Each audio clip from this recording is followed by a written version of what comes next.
Oh, I hit the wrong button.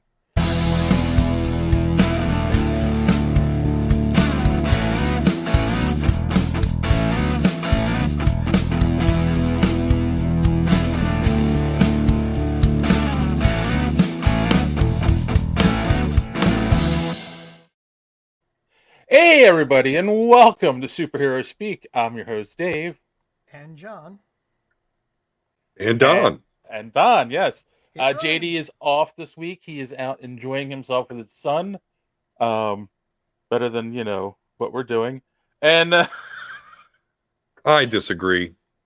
and of I don't course, like the sun. you know what though? Don, you're kind of part of the family now anyway, so that's fine. Um, yeah, so how's everyone doing? How was everyone's week? Uh Don, how are you? How was your week? Anything fun and exciting? Yeah, always fun and exciting when we get a new episode of X-Men 97, as well as Star Wars The Bad Batch. So enjoyed that. Haven't seen the next Shogun yet, but yeah, and I mentioned before, I'm back doing the D&D thing, DMing. This is Star Wars, so it's GMing, I guess, whatever Hmm. you want Yeah. to whatever you want to say there. So that's just having fun, even though it's just a weird dynamic because I've got like two brothers that are playing, and one brother is just playing a Gungan that's specifically meant to piss off the other brother. So he's Jar Jar times 10 as far as like doing stupid shit. And then I got another guy that plays a Wookiee named Nut Sniper that, yeah, is just trying to shoot people in the nuts. So, yeah, trying to figure all that. Viva La Dirt League. They do a lot of YouTube videos, and they have a bunch of videos on the worst parts of running a Dungeons and Yeah, Dragons game, and it's all crap like that. yeah. The one guy with the DM sitting there going, okay, like there's a wall to scale. Does anybody have anything that could help? And they're all like, no, no, no. And the guy, and then they switch to a guy, one of the other players, and he's carrying around a ladder. It's like, no, I don't have anything that could scale that. And the DM's like, but I have this whole thing. You have to get in there. It's like, are you sure nobody has anything? It's all like that. It's Yeah. hilarious. Yeah. So yeah, Been there. so you doing the Star Wars the Star Oh Wars yeah, game? I love Star Wars Saga Edition. I absolutely, it's my favorite.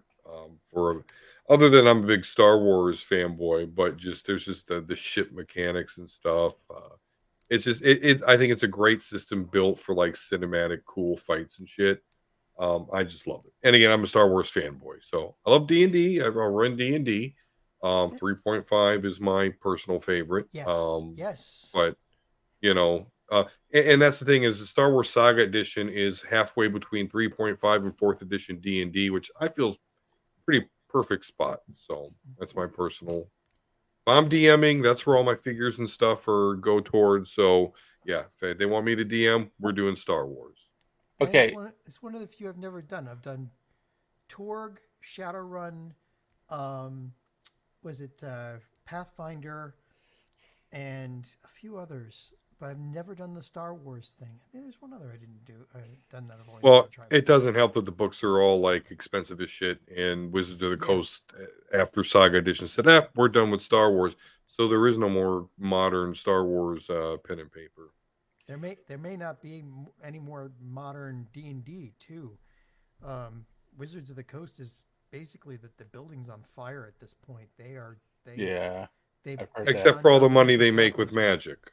Except for all the money they make with magic. Except for the fact that they are pushing out all the artists now and starting to use AI art, which is pissing a lot of people off too. Like and the fact that they tried to pack, what was it? I think it was like 3 new releases in a year, not even giving you a chance to play the cards before some of them became, you know, was it terminate non-legal anymore? It's like it's I don't know.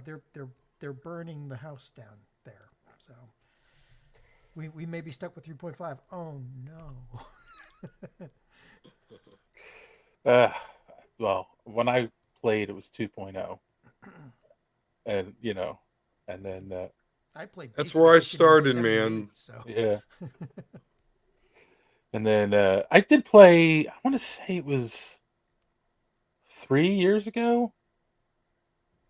It was like right on 2021. So that's when things were kind of. I think that's when things were like slowing down with the pandemic, and we had some. My friend had a birthday party, and that was the first time we all got together. And he had bought. It was a birthday present. Was a module for D&D, but it was based on the Dead Milkmen. And if you don't know who the Dead Really? Milkmen Oh yeah, are, they're a punk band from Philadelphia. They have a pretty good following here, and it's one of his favorite bands. And so we all got together and played. So I guess that would have been 3.5 um, was the rule set for that one. So No, for then 5.5 was already out. okay, so then I And, guess it was and then 5.5. before that was 4th edition, although I think 4th edition is kind of the redheaded stepchild. Nobody likes fourth edition. Yeah, They reworked all the rules expressly so that they would work with video games, which may work great for video games, does not work for real life play. Definitely the World of Warcraft edition of D&D Yes. was my observation when it came out. right. Because Don, you had suggested that as a main topic is talking about our favorite versions of D&D, but I've only played the Right. two, and it's all I know. And Gotcha. I only played 5.5 once, so I can't Oh gods, I've compare it to played anything. hundreds of campaigns. Like I said, first game I played was the basic edition in 1978. So, and I've played every Yeah. edition since then. Fourth edition I only did once though, and that was enough for the rest of my life. So, all right, that's enough D&D talk. Oh wait, John, how are you? How was your week? No D&D. I have nothing to say. No. Everything's good. I just spent the weekend. My back hurts. I've been cleaning out the living room over that way. There, yeah, opposite. I'm looking at. Getting a new patio door because the current one leaks. Yeah. So they're coming to install it on Right. Tuesday, and that's fun. I always like fixing the house. Like every time I fix something in the house, it makes me feel good for some reason. I'm an adult. Since Dude, when? I can sympathize with that 100% as being a dork, sit on a chair and make more money kind of motherfucker. Like, but when I'm forced to like learn how to do shit around the house and then you do it, Yeah. like, I'm a badass. I hung a new painting, and I didn't hit any of the electrical or plumbing. I am awesome. I remember when we used to work together. Do you remember Andy? What he was one of the database guys, um, and he was talking. He needed a new hot water heater, and he was talking about the price. And I was like, I can't remember. Let's just say he said it was $600, and I'm like, that sounds like way too much money. And I went onto Lowe's, and I'm like, look, there's one the size you want. It's a name brand. It's like $300. And he's like, oh well, I know it's my guy, and he's going to install. I said, install it. Yeah, Oh he's trying to no, make some cheddar. I'm like, you can't install a hot water heater, and he's like, no. And I'm like, can you? And I'm like, I switched my house to a tankless. Like, I wouldn't Dude, dare install water heater either. Like listen, I bought this house and I'm telling you, 14 days after we're moved in, boom, the water heater goes. yep, And yeah, I got to call my dad over and we put it in. yeah, So, because but yeah, that's you're right. It's $300 if you can do it yourself. right. yeah, Yeah, just got to but we're sweat a couple of geeks. pipes for water, and like everyone's so afraid of gas, but like if your house is up to code, there should be a shut-off valve at every junction, Right. There's a near shutoff every valve. appliance. You can So, spray if you redo all the fastenings, spray some yep, soapy water on it. It'll yep, tell you where if the gas is coming. If it does, okay, put some more fucking tape around there. It's all exactly. trial and error, mostly error. I understand, but then you'll get it and you'll have it. You Right. can So hold yeah, up a don't be lighter, and that will afraid. tell you where the gas is coming out too. Not in a good way though. No, no, no. Exactly. Just listen for the boom.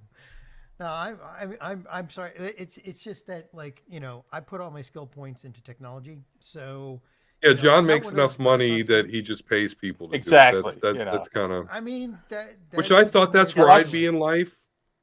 But yeah, kids kind of fuck that up. So Yeah. love So us you. schlubs, we have to do that kind of stuff ourselves. Yeah, well, kids and the fact that this country like frowns upon us getting a real education, and you know, like They are my still sister. hounding me for those student loans, but listen, death is about 20 years from now, so you'll never get it. You'll never get it. That's one thing Did I you am just glad curse for. yourself? I never had any student loans. I dropped out Yeah. of college. I paid for back when you could. You can't do that these days.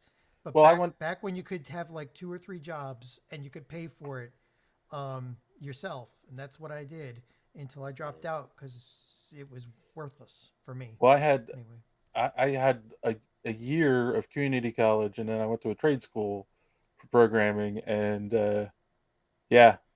So the the the trade school you had to pay up front, and there were no loans, but I did pay off my student loan for community college.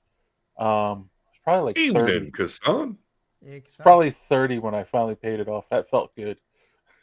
But I went for a bachelor's degree only because I already know there's two things I'll never pay in my life for education or healthcare beyond what I already pay for insurance. So just keep calling. I'm not going to answer. So well, uh, anyway, besides the patio door, everything else is just hunky dory. just well, yeah. I mean, I'll tell you that other story after, but Oh, okay, okay. it everything else is just as it goes. So yeah, Dave, how about you, man? I'm all right. What do I want to share? Uh, So we're going right into the had a news then. actually, you know what? I have to say that I have like, and I've said this before, but like I've really been sticking with it. I started walking again. Um, I've been walking 2 miles a day. Yesterday I walked almost 5 miles, and today I did 3 miles. So uh, I'm proud of myself in that regard. And so Good. yeah, I walked yesterday. I walked to my mom's to help her do something, and then I walked home. So that's a little over 4 miles, and then I uh, did some stuff around the house, and then went on another walk just to get the 5 miles even. And yeah, but yeah, so I'm sticking with it. Been trying to watch what I eat too. So we'll see, because there are some a-holes on the internet who've made comments. I delete those, by the way. Just people watching, just so you know, if you're gonna put a derogatory comment about me or any of my co-hosts or friends, it's gonna be deleted. So It's the way of the internet. You're always going to get somebody who just wants to ruin the party for everybody else. And if that's the way you want to spend your life, well, you don't have a lot of life, so you're wasting it, man. Find something better to do, something more constructive. yeah, I You know, agree. don't hate So on us because you hate yourself. I like that. um, and yeah, I mean, realize, Dave, they are commenting something like that, like on the internet. So just imagine, the dismal life that they have, where that's the stimulation they need. There is to make fun of somebody else. To So make there, themselves feel better. Yeah. yeah. yeah, So no, I you're the agree. loser. Yeah. Well, Um, okay. and then yeah, but that's about it. Been busy. I actually been kind of busy with work this week, so I didn't have a lot of time to research. That's why we're doing the main topic tonight. We are, because I thought about that last minute. Well, it's all quiet. Yeah, Getting into the actual content here. Like like we've got lulls in almost every quarter yeah. right now. There's nothing going on. Except the rumor mills are going strong, and then Oh yeah, those are going strong, but that's it's rumors. We so tried starting so rumors, it doesn't work. So. so uh so here's a question for you guys. What's the difference between a G spot and a golf ball? I know where to find a golf ball. Ah, close. A man will actually look for a golf ball. That'll be something about that. Thank you, thank you. Okay. John's back in. John's plugged back in now. He's with us. Okay. That's the inappropriate joke for the week. All Why right. do we need that section? Okay. Because it's fun. All right. All right, Dave. Let's go. Tell people. All right. The other Will you thing I did tell this people- week. The other thing that I did this week that I think, and I asked you to get caught up, and I know Don is definitely caught up. I watched the latest episode of X-Men 97. So did you watch it, John? I got up to. What did I get up to? Like halfway through episode 4. Again, you can spoil it. I don't care. But I got up to halfway through episode 4. And I'll watch the rest. Again, I had a lot of furniture to move this weekend. And Blame it on the furniture. Well, part of it was where I was moving everything was where my cable modem is. So I was off the internet for a bit, for a while today. So I couldn't even play it in the background. But yeah.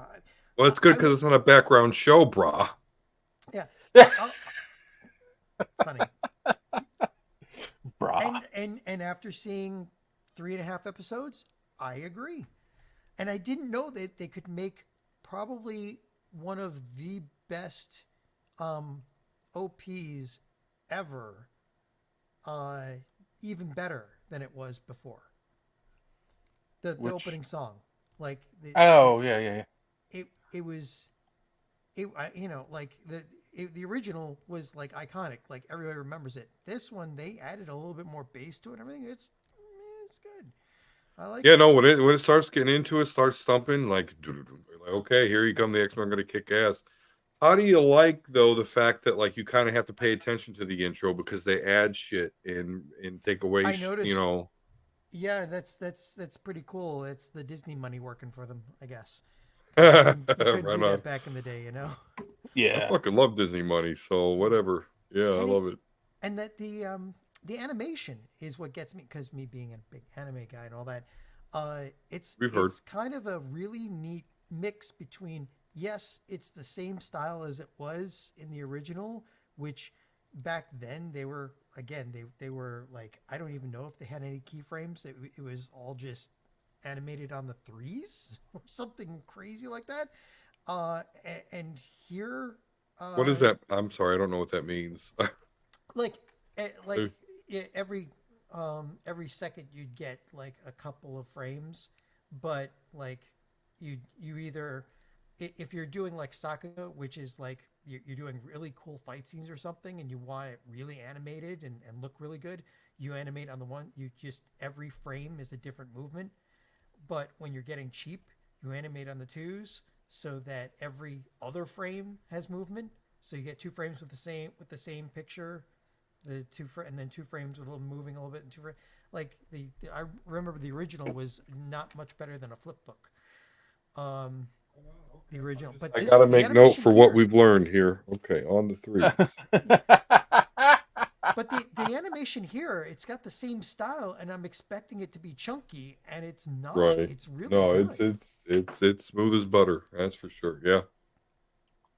And the storylines are, they're really like warping through all of the different storylines. So it's funny because the way you said that, and I wanted to ask Don about that too. What do you think of the pace of the show? Because there are people who are complaining it's a little too fast, but then there are people pointing out but it is a cartoon and it's supposed to feel like the original show, which was made for kids, which does go through stuff pretty quickly.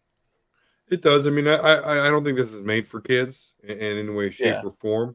But I agree with the pacing. I think that the way that they're doing it, they're making these very convoluted X-Men concepts into bite-sized chunks that, even, I don't want to use this in a derogatory term, normies could, understand. I mean, and I really don't, because I'm not a gatekeeper. Like, please love my stuff that I love too.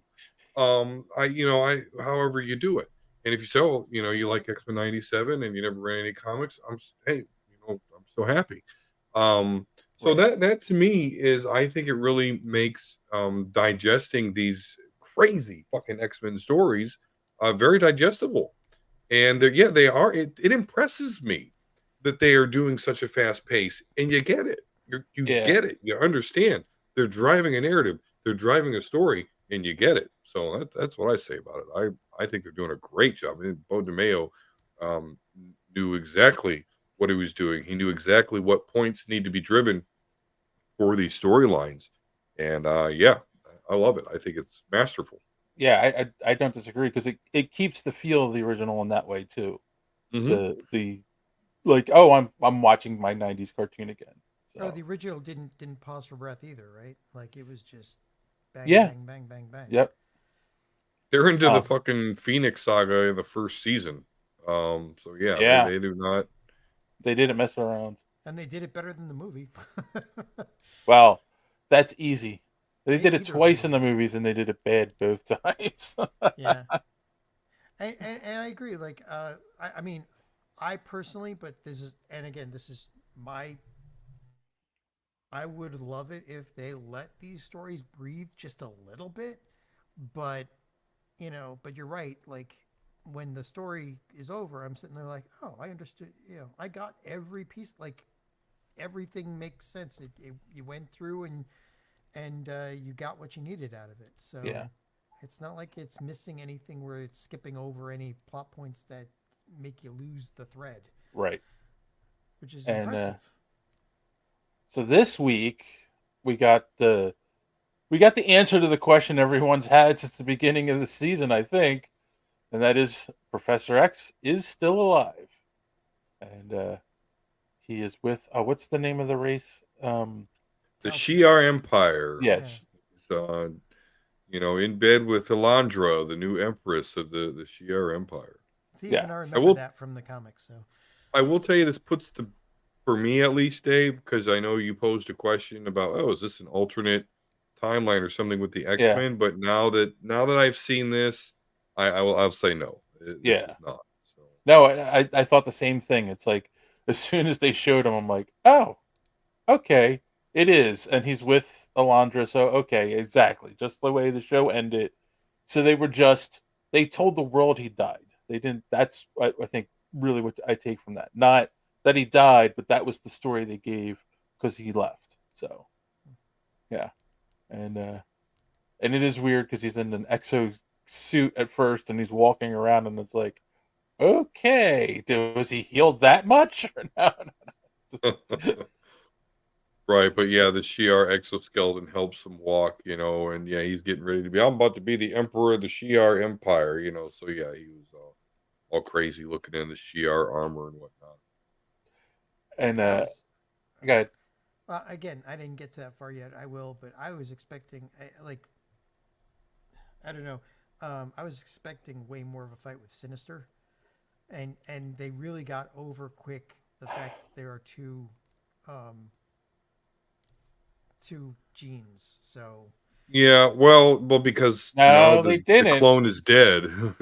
So, there's You only didn't. one gene. I You haven't didn't gotten to that watch. yet. I guess. Wait, Oh, yeah, right, he didn't see episode 5. Yeah. yeah. Yeah, but that's okay. I mean, I figured Okay. I No. figured that was going to I happen. know, I know, There and can they only didn't be one. like Right. they Yeah. they. You can kind of see that Scott and Jean didn't get over the fact that there was a clone that quickly. Um, yeah, that's all in episode 5. Well, we all know where Scott's mind went. There's two of them.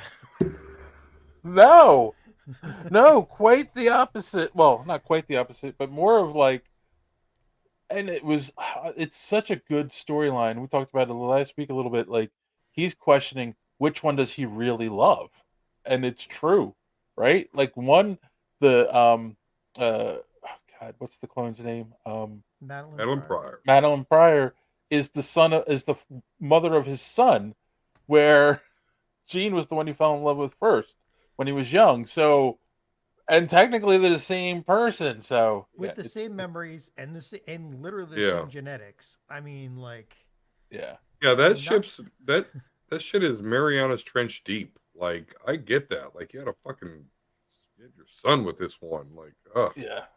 Yeah, in real life, these people, like, there is no amount of counseling that would help them. They would all be in padded rooms within a couple of months of all this stuff happening. Like, it's I just, agree. you know, like, and I know that's like the whole idea of the X-Men and the story of the oppression that they went through at the same time as being teenagers and young adults and all that. But at the pace that this thing's pushing them through, you know, like no normal human person is going to survive that mentally. That's Not at that comic pace. books in general, not I just know. I mean, not just well, this. Think of all yeah. this. Think of each issue, the things that a hero goes through, on a monthly basis, and it's like, yeah, why are they not all insane? Then again, maybe they are. Right. Uh, Exactly. Right. And and then, I'm not I, putting this down. For what it is, it's good. I mean, and right, so we had the story with Professor Xavier, um, becoming emperor, but having given a choice that if he wants to be emperor, he has to forget his time on Earth, and the X-Men, like, they're going to erase his memory. And then they parallel that with Storm and her getting her powers back, and her having to face her fears, which I thought that was cool, like how they did that, you know. And um and of course, by the end, Professor X is like, nope, I can't forget my X-Men. And then I love that. Was a cool scene, right? When he brings them all onto the astral plane, and he's now the teacher standing in front of them. He's in his classic green suit, and he's like, all right, time for school. That was cool. And That was cool. In fact, I'm surprised there hasn't been more of an anti woke backlash with that, with him basically taking all the leaders of the Shi'ar Empire and schooling them on the fact that, like, you're conquerors. You have crushed civilizations that would be as powerful but or isn't more that powerful than you if you just left them alone. that's the You know, that's one of the themes of the episode is colonialism, right? Like the Shi'ar yeah. Empire are colonialists, where they're going, and when they take over a land, they then force them to have the same culture as them, and then dark. Storm has to go into a cave to get a plant to save. Um, oh God, why Forge. is my Forge? Thank you, to save Forge, and it's a cave where the settlers came and were forced the natives to go to, so They it's like, stored their ammunition there, that's it. right? Yes, yeah. Yeah. So there's a parallel there too with the theme of colonialism, and it was like, yeah, I mean, it was such a, like, when you start peeling the onion of this episode, it's a really well written episode. And it's funny because you did talk about the people complaining about whatever wokeism or whatever online, but to me, That's like, this is how you do it, because it's not in your face. It's a theme in the episode, and there's like they're addressing it without like beating you over the head with it. It's so well written that way. and this kind of thing has always been part of the X-Men, like, and Oh Marvel yeah, itself. Like this kind of social commentary is always been part of these comics. especially the X-Men. You know, Uh, yeah, ex- exactly. And so complaining about it being woke means you have no idea what the hell you're talking about. okay, And this is Hassan's talking about Madeline Pryor, but they're not the same anymore. One has experience of pregnancy and birth. The original doesn't have the same maternal experiences and instincts. but they've Yes, both shared their memories, which means neither one of them, like both of them, are the same now. Like it goes back to memories make the person. Your right, right, personality is based but off the memories that you but have. she had the kid after they were split, and they're like, obviously those memories weren't put into Jean I yet, I or So couldn't have Jean been. Grey doesn't have that, but Right, Scott Summers does. Scott right, Summers is the one that is still having these feelings. So there's no right. question whether or not the Jean Grey versus Madeline does, but Yes, Scott does, and that's what's creating the soap opera rift here right, that we and the get to possible enjoy. thruple. Um, Yeah, Mm, well, not no, possible wait, anymore, but anyway. I yeah, like wait. He that didn't see. storyline more. He didn't watch episode 5, so he doesn't see the what happens with Wolverine either.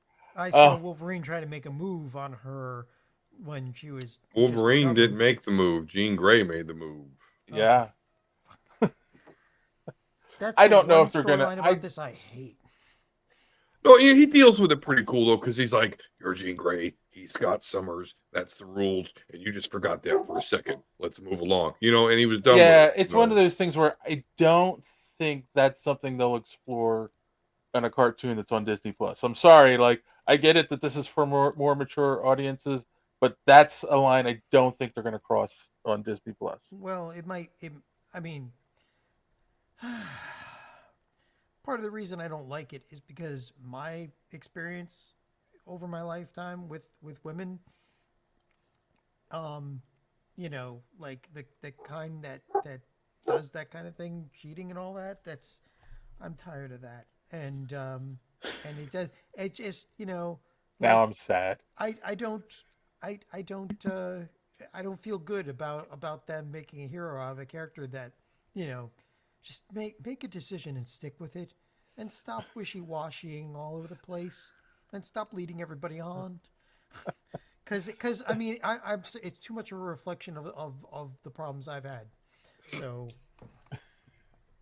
All right. I don't know. Sorry, The problems take you that have as are not typical. Take heart. And I mean, sucks for you though. But I would take heart, except it's been stomped into the ground too many times. So that was fertilizer a long time ago. I don't have a heart now. oh boy, Um. All right, and then I mean, and it's cool because like it ends with so all of a sudden Professor Xavier gets a psychic um message about yeah. Genosha and what Oh happened. no, my children of the atom. They were dancing. They were making love. Oh. And of course ends with the classic uh him saying, I'm coming, my X-Men. That's the classic Xavier line. And it Yeah, ends with good. because John, something really bad fucking happens in episode 5 to the mutants, and he's sensing that. So that's basically what kind of kicks him out of the whole, like, I'm gonna forget about the Look, X-Men. the question I saw proposed was, did he just detect that in the astral plane and got a message that way, or did someone contact him He's an Omega mentally? level mutant, right? He would be able to sense it if anybody could.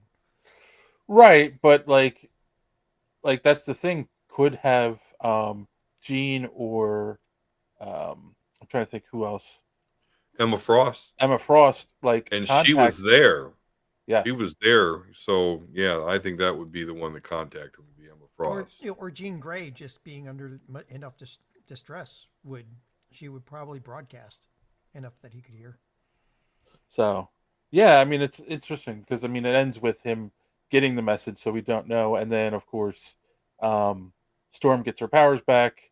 There's a cool shot of her hair growing instantly. Well, Walking yeah, she along. goes back. She goes back to the.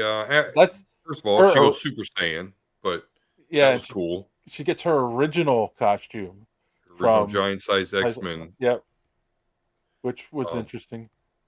well, what was really interesting though was like she didn't really need to be cured. I mean, I guess you could say that Forge cured her, but what was holding her powers back was the fact that Storm was in turmoil about the fact, like, would the Earth and humans and everything really be better if she didn't have powers? Like, Yes. she really felt like if she didn't have powers, that would be for the best.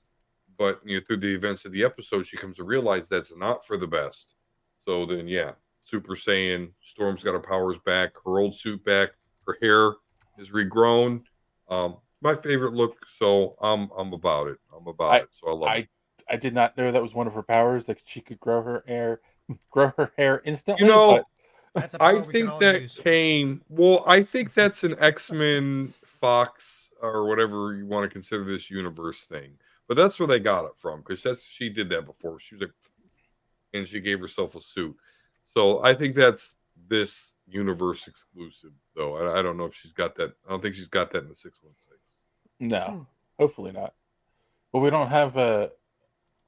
That's well, a Superman power, we right? Can't he just fucking change his shit? no. That's supposed to be he's changing so fast you don't see Oh, him okay. change his clothes. Him and Piccolo. Okay.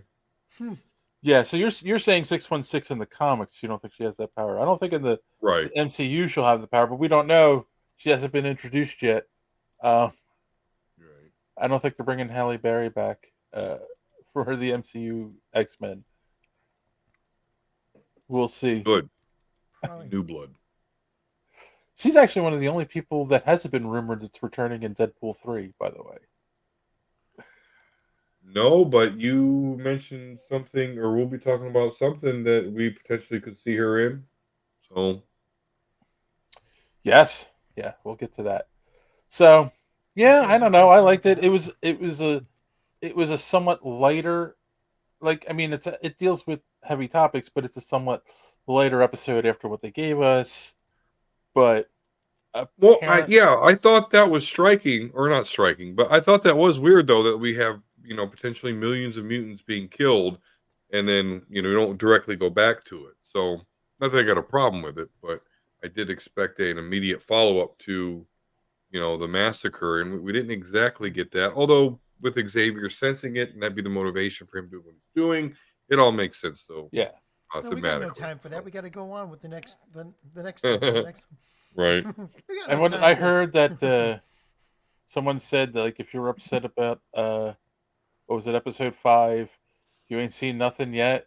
I think they said episode 8 is even worse. I don't know. How many episodes are they going to be released total? Well, they have 2 seasons done, and I think 10 per or some shit, something like that. Oh wow! X. And then of course they're already talking about a season 3, so we shall see. Well, they'll beat the dead horse. We know that. Oh, of course, that's the Marvel way.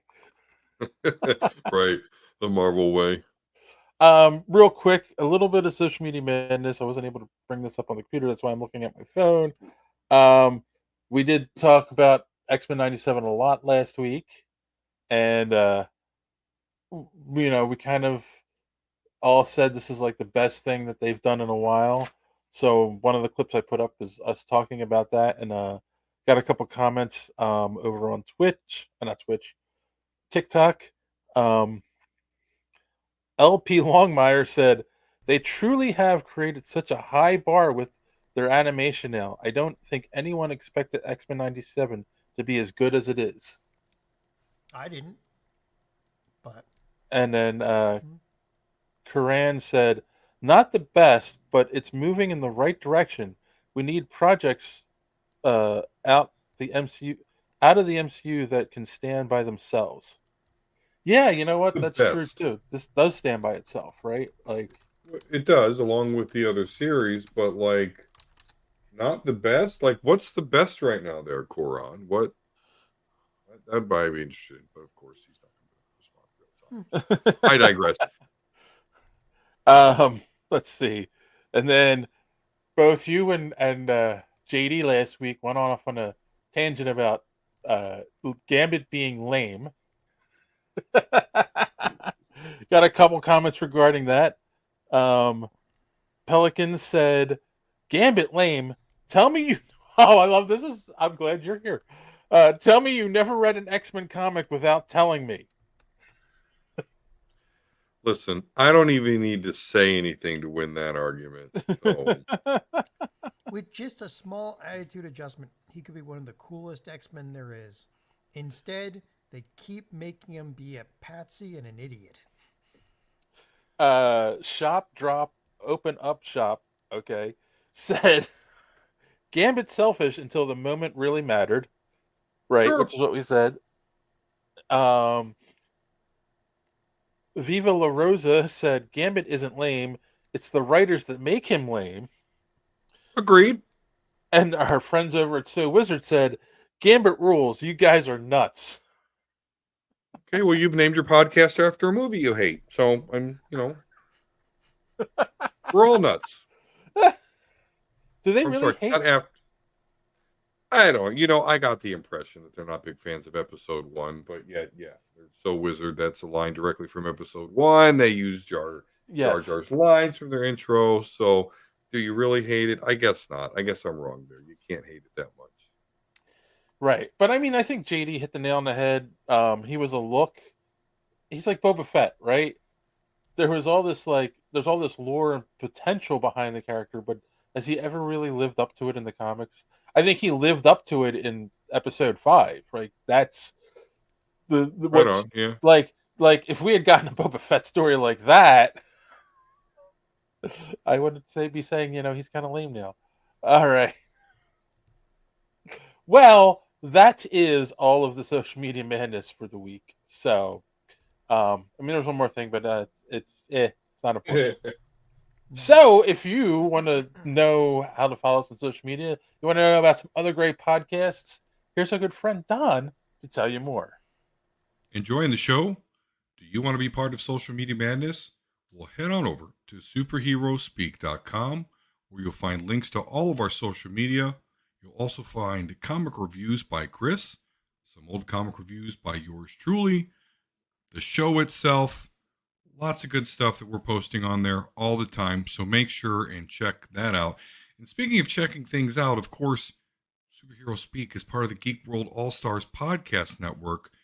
Great shows like the Pop Prison Power podcast, Colt 45, Fans on Patrol, That's So Wizard, the Gorilla Brain podcast, and of course, Superhero Speak.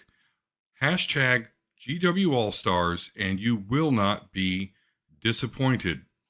So make sure that you're going on the X app or whatever social media that you are enjoying. Watch for our post and make sure and interact with it.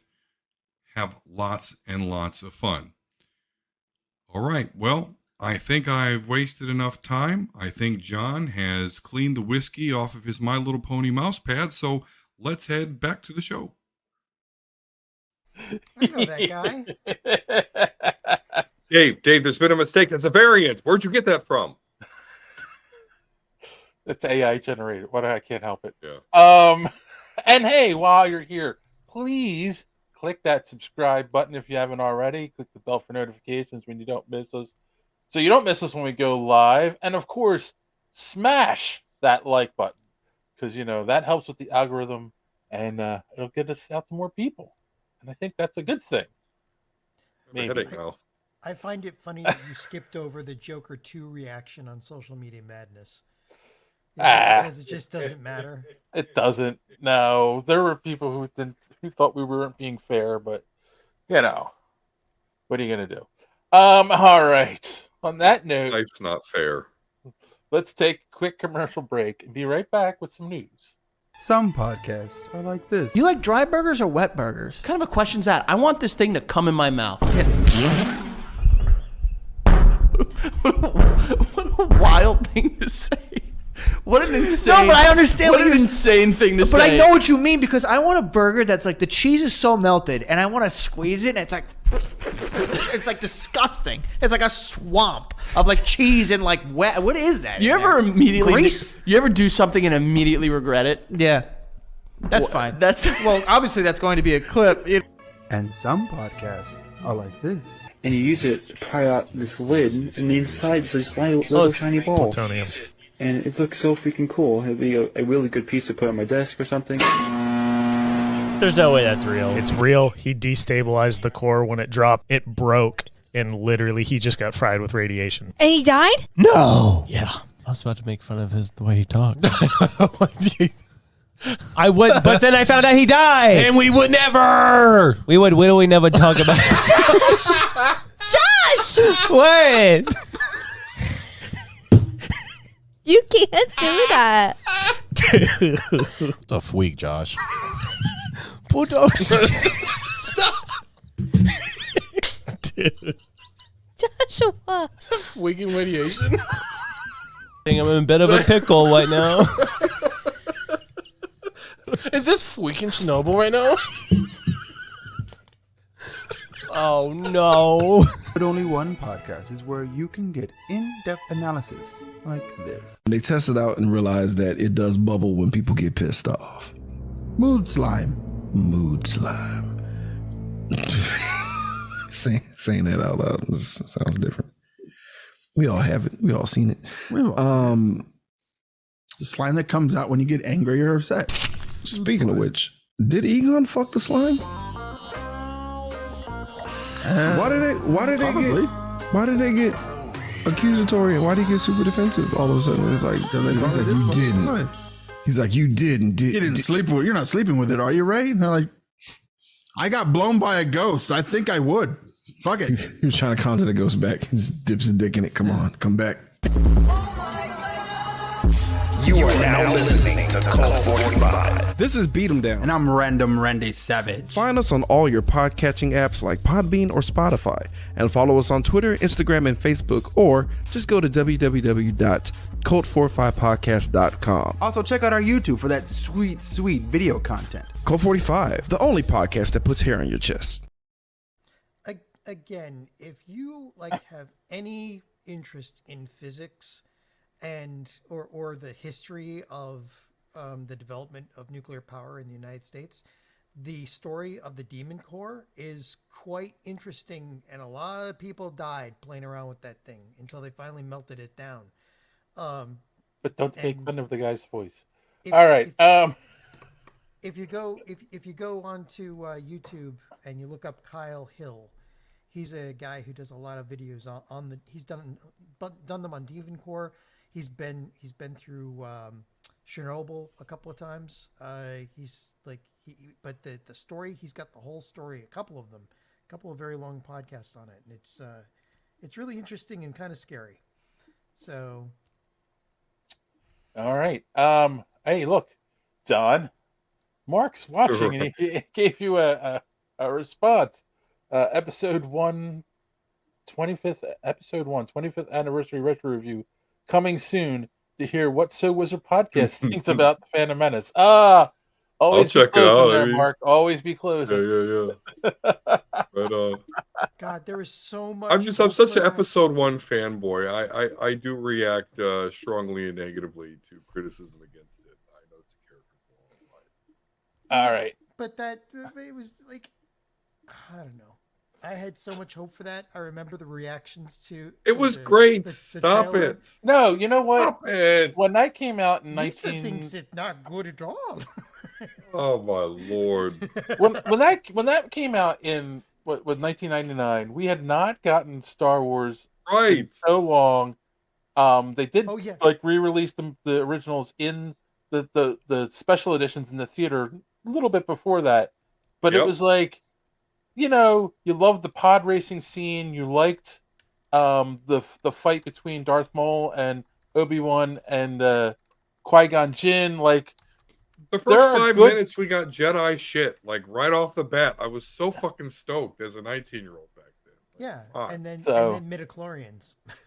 Who gives a fuck about that? No one cares.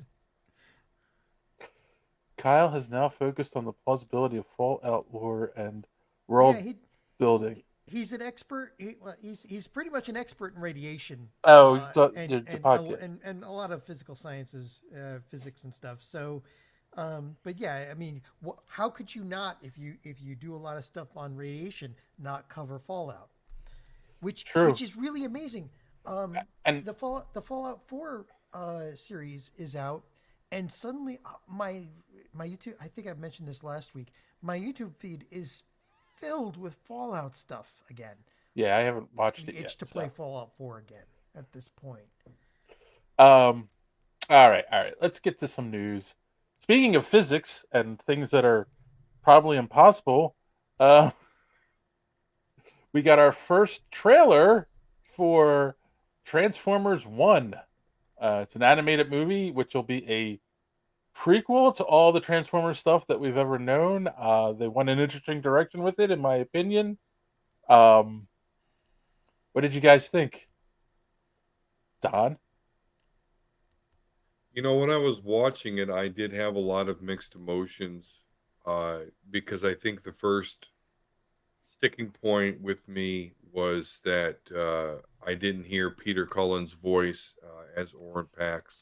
Yeah. Beyond that, though, I'm actually really excited about it. I really do. I like that the fact that there doesn't seem to be any human focus, and and admittedly, Transformers is a very, very special property to me. I mean, Optimus Prime. I grew up without a father, so Optimus Prime was a really big influence in my life. So Transformers is just special overall to me. And watching this again outside of the voice, I really, really thought it looked cool. But I am disappointed that it is not Peter Cullen. Do That's you know doing what? Oren Pax's voice. Do you know what is so funny about what you just said? I watched the Secret Galaxy video on Transformers the movie today. Like I'd seen it before, but it just came up in my feed, and I was just like watching stuff, and so I watched it again, and they said, like, it's funny, the people that writers at the time who worked on the show, when they saw the script for the movie and what Hasbro wanted to do, they said, you can't kill off Optimus Prime because he's the father figure of the Transformers. And it's just so funny that you just said that you grew up without a father and you look at him as a father figure. Like, yeah, it's true. See, it was the dumbest mistake ever made by a toy company. But they did bring him back. We got a new toy. I like that one. What did you think, John? Well, going along with your comment, I don't think there is enough death in this movie. Like, if you're gonna have a Transformers movie, you are beholden to kill off any beloved character that you can. No. No, it's you know what? I could care less about that. It's canon that Orion Pax and Megatron were best buddies way back when. And then his name and the Optimus Prime's name was Orion Pax back then, and Megatron had another name too. 16. But yeah, so but this one's for kids. This is not, like I would have loved to have seen them do something as serious as they got with like Beast Wars, but without the constant interruption of Hasbro walking up to them, tapping the writers on the shoulder, and saying, "Hey, kill off that character, or and add a new one in, or make this one Transmetal, or we need some more money, make this one Transmetal 2, and we'll put out a new toy." Like, that's what happened with Beast Wars, but they still managed to make the storyline really, really good. This one looks like it. The humor looks like it's going to land like a lead balloon. It looks like it's a straight up comedy in a lot of ways. It's a buddy comedy. They're trying to make it a buddy comedy, but I don't know. Like here's the thing. This movie is made for kids. This movie is made for people like Don and me. No, it's not. It's made for kids. No, it's made for us to go, oh, I grew up loving the Transformers. I'm going to bring my kids to this movie, and they're going to enjoy it, and then they're going to want the toys afterwards. That's the hook. It's like, oh, the parents who grew up watching the Transformers and always wondered, how did Megatron and Optimus become enemies, and how did the Autobots and Decepticons start? Like, here's your answer. And at that point, Don will explain to his kids, by the way, when you threw Transformers at somebody when I was a kid, they were made of die-cast metal, and they would knock them out. Right. And you know what? To your grandkids, you're going to be explaining to them, you know what? When I was a kid, our Transformers didn't have electronics in them. They weren't little actual robots, and they didn't try to take over the world during the robot uprising. If I had the money, I would buy the self-transforming Optimus Prime. Right on. Wouldn't it be funny if we had the robot uprising and little Optimus Primes went around killing people? I mean, but yes, Sentient no, is the right of all, freedom's the right of all sentient beings. What- Pow, what- pow, pow. what does that one cost? Like $800 Yeah, for the transforming. You It's know? like 800. They have him and Grimlock, and there's a Bumblebee too, I think. But the Bumblebee, I don't think transforms. So Worth it. You ever try to transform one of those motherfuckers? Like, it could be pretty hard. They had an Ironhide too, the original experimental ones that they had, and I think they've got 2 sizes of Optimus Prime now too. All right. Well, my 50th birthday is coming up, so if anyone watching this wants to get me something self-transforming Optimus Prime, and I'll be for eternal grateful. Yeah, sure, $800. But seriously, before we move along, I do have to say this though. I think the one thing that we're not focusing on is the fact that this series sells the tragedy of Optimus Prime versus Megatron. Well, this is a movie, right? Not a. Yes, This is a movie, so not a series. Well, but yeah, you're right. I get it. If you look at the first Michael Bay Transformer, like you see like when Optimus Prime defeats Megatron, he calls him brother. You can tell which one was which in Michael Bay stuff. You could, because Optimus was red with the flames and all, but yeah, all the other ones were gray and black and spiky. But so to me though, that's where it kind of gets me. I don't think the overall masses have been sold on the tragedy of Megatron versus Optimus Prime, Autobots versus Decepticons. So I think this is a piece of that. It is. Yeah, no, I don't disagree. I mean, if there's nothing else to talk about that week, we might end up having to go see this. I think it'll be a fun romp. I wonder So if I can borrow my neighbor's kids to go there. So, like, I don't Borrow wanna go- my neighbor's kids. That does not sound that's like not a right great at all. thing. No. All right, let's move If on. one of my Let's move- neighbors came over and said, "Hey Don, can I borrow your kids for a while?" I'd say, "Leave now." I need to bring them to the bar so I can pick up with. I got some things need to be done. Don't ask No. for details, but can I just borrow your children? All right, does everyone remember the She-Hulk TV show? Yes, I do. And who was everyone's favorite character that was introduced in that show? Right. My name's Madison with a Y, but it's not where you think. Well, she made her Marvel Comics debut this month in What If? Proving there is no God. That's a little harsh. I mean, I was gonna say, was it Ginger Gonzaga? Because she was kind of funny in that one, but no, you're right. No, that Madison the Y's not where you think. I thought that was funny. I'm sorry. I don't know. Yeah, it was. But, I like to have fun. I'm that sort of person. So yeah, I mean, I don't know. It's weird. Like there is a history of characters being introduced in another form of media. Batgirl being the most famous. Sure, was first but this introduced isn't in going to Well, be Harley Quinn is. I would right. say- This is not going to be the next Harley Quinn, No. so we can just or cut the that next Batgirl. conversation. No. Of She's course. Yeah. she's a one-note character that just happened to hit it perfectly in the situation. I She don't- didn't hit anything perfectly. Just some fucking writers like, oh, wouldn't this be funny? That's all. She didn't hit. Well, yeah, it was a good skit, but you can't take that character and put them in any other situation and have it work. I don't think so. It's gonna be hilarious. I don't know.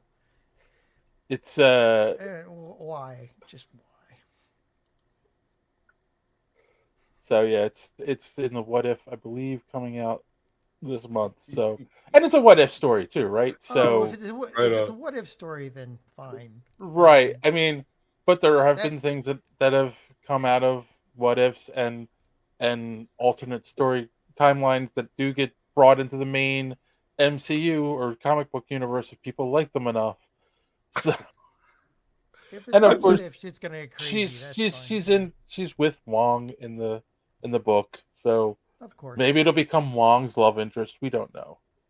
It'll be Wong, dude, you could do so much better. I'm just laughing at that. Madison, There's two good job. things. There's two Wong, things. There's a comment. There's a comment under the story. This is the character was laughably stupid and insufferable at the same time. It's like setting fire to garbage to somehow make it better. And then there's a That gif is not of untrue. She-Hulk twerking under that, which is funny. But That is. Oh my goodness. That's rather astute. Yes. All right. So we'll see. She might end up becoming Wong's squeeze in the comics. So Pruitt Taylor, moving on to DC news, Pruitt Taylor Vince has been cast as Jonathan Kent in the upcoming Superman movie in the DCU. So I don't know his work. I believe he was in was he in The Walking Dead? And I don't know. I've seen mixed things online. A lot of positives, though. People liked him and the stuff that he's been in. I haven't seen him in anything. This leads me to believe that Jonathan Kent is going to die very early. Like, yeah, you're right. I don't know nothing about this actor. He doesn't have He was any in accolades. Constantine. He was in Constantine. He was the guy who was drinking all the booze but didn't realize he was drinking it because he was cursed. Oh, okay. Yes. So Okay. Well, that definition alone it reinforces that. Yeah, I don't remember that dude.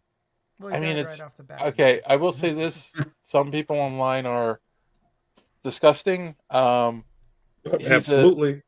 Yeah, I mean, he's a heavier set gentleman, and of course there have been many comments about that, comparing him to Kevin Costner, and I saw, which makes me think it's Snyder bots that are making these comments, but it's like, because I'm sorry, the Kevin Costner version of Jonathan Kent sucks because he told young Clark Kent to, he should have let his classmates die. That's not Jonathan Kent, people. And of course, he also told the Clark to let him die. And apparently, there was an article that came out this week. I did not include it because I don't care to talk about him anymore, where he now came out and defended that decision in the movie. And it was like, nah, you destroyed the whole mythology of Jonathan Kent and Superman with that one move in your movie.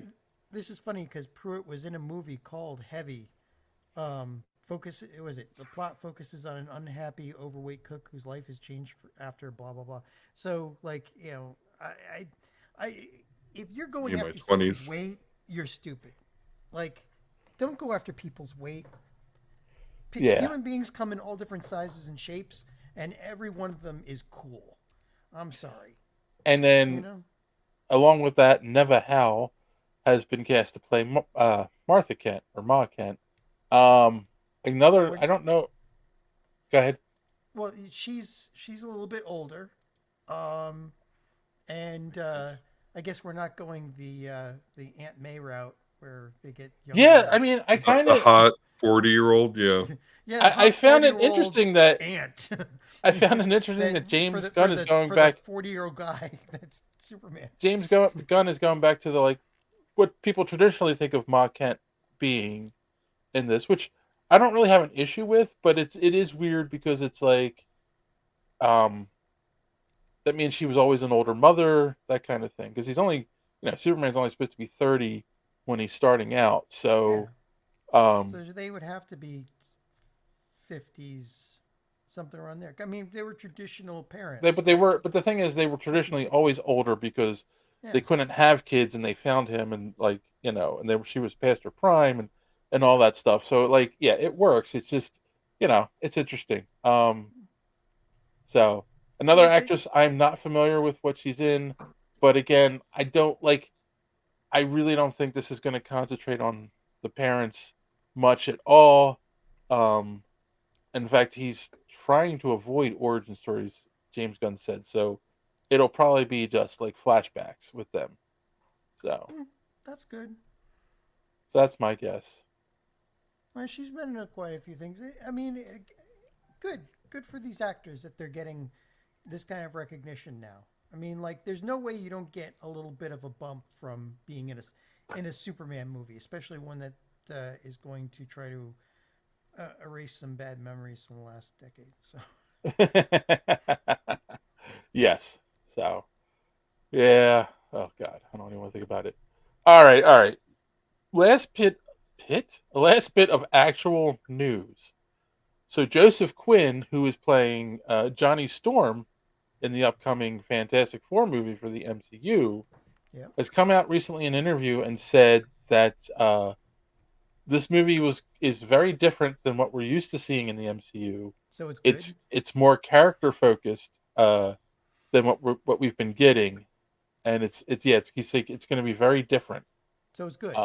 It's going to be good. Hey, stop it! You don't. I'm sorry. They've only had like 2 movies that have lost money, maybe 3. I think the Incredible Hulk lost money too. That doesn't make them. I'm talking about the Fantastic Four movies. So. Oh, okay, yeah. No. Right. Okay. I thought you meant the MCU. Yes.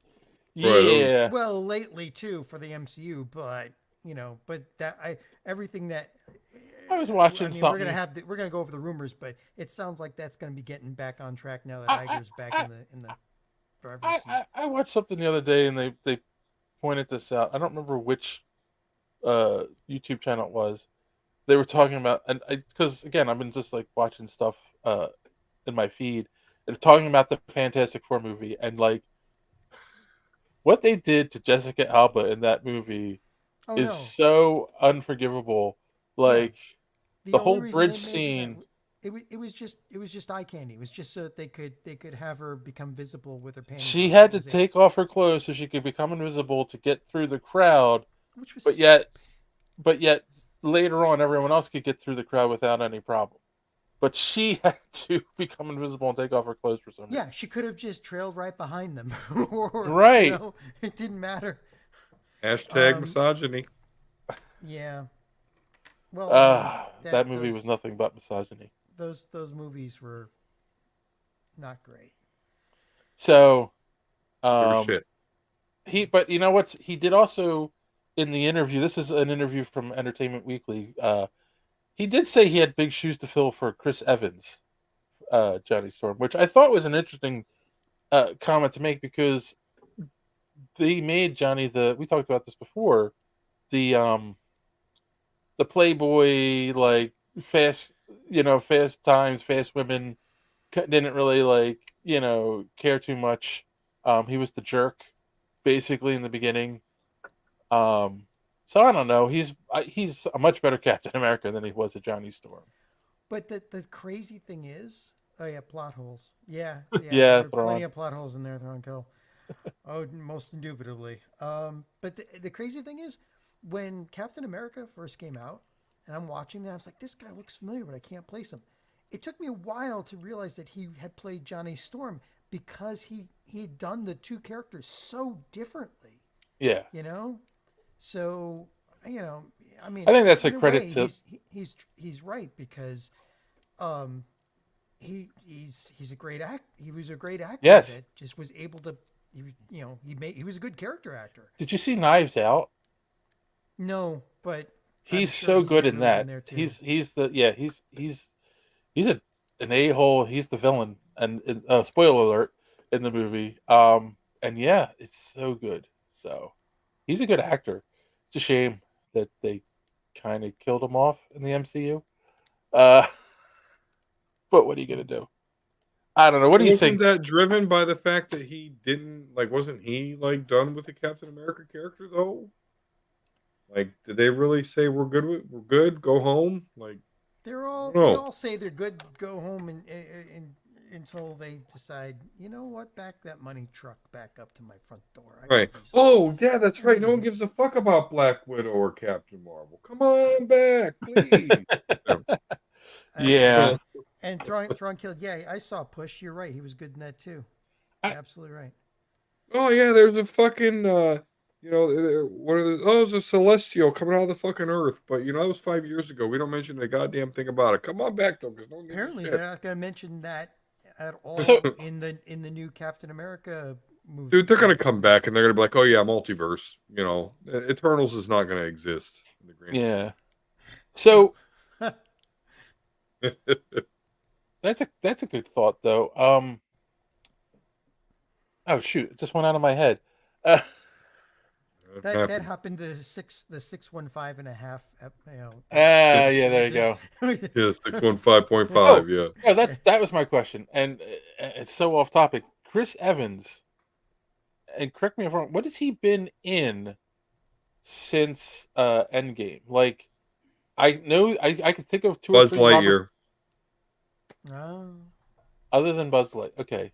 That was his big thing, and no one gives a shit. I was about to say I can think of 2 or 3 Robert Downey Jr. movies. I can think of Chris Hemsworth has been in quite a few things. He's still Thor, and he's still Thor, and he's done like the Extraction movies on Chris Evans, man. I give respect on Netflix. He's the voice of Optimus in the new Transformers movie. Scott Pilgrim Takes Off. But he's still like, hey, you making a Thor movie? Give me a call. Pain Hustlers, Ghosted, and The Gray Man he did after Lightyear, none of which I think went really anywhere. Which Strong Kill is not good news for the Thunderbolts Asterix movie. I don't think I mean I'm pretty sure there are rumors that he's definitely going to be the Red Hulk, but I don't think there have been actually leaked images yet of the Red Hulk. There probably won't be. They're keeping that. Well, they're not. How are they going to get a screenshot of that? It's all CGI, right? Yeah, no. The main rumors, and I'm talking like lots of rumors, including like Screen Crush and a couple of the other major sites. They're pretty sure that he's going to be Red Hulk in the new Captain America movie. Yeah. Like, it's happening. Okay, Kasan says, speaking of Eternals, I've been listening to Comics Explained summary of Avengers versus X-Men versus Eternals. That's a weird tale. The Celestial is vital to the story. Yeah, well, I mean, look, we talked about Earth X last week. That was a weird tale with Celestials. Yeah, they're kind of making it canon. Which is weird that the Eternals were not involved in that story at all. Given they do need to stop throwing people against the X-Men, though. That's my hot take for today. I'm done with that. We're done with that. You can't beat the X-Men. They got too many telepaths, man. You're done. You're done. It's kind of true. There are too many Omega levels, you know? Yeah. Like, literally almost everybody there is Omega level at this point. Let's not even talk about Franklin Richards, okay? Oh, yeah. Yeah, we're done. Stop it. No, let's talk about Franklin. Well, Cable himself is an Omega level telepath, right? You know? That's why he's the X-Man. The X-Man is Cable without the techno-organic virus, and right. He basically which he got rid creates of realities by getting rid of the virus out of every single cell of his body at once. Which, like, if you think about what that entails, that shows you how strong he is. Yeah. By the way, hot take of mine. The dude who did Thanos, and it's now escaping me. I'm sorry. Several alcoholic beverages. Josh Brolin. I think he did a better Cable than he did Thanos. That's my hot take for the day. I thought it was good. I love his Cable. I'm not saying, you're right. I'm not saying he was bad in either, right? Yeah. But I enjoy the Cable. No, he was really good Cable, yeah.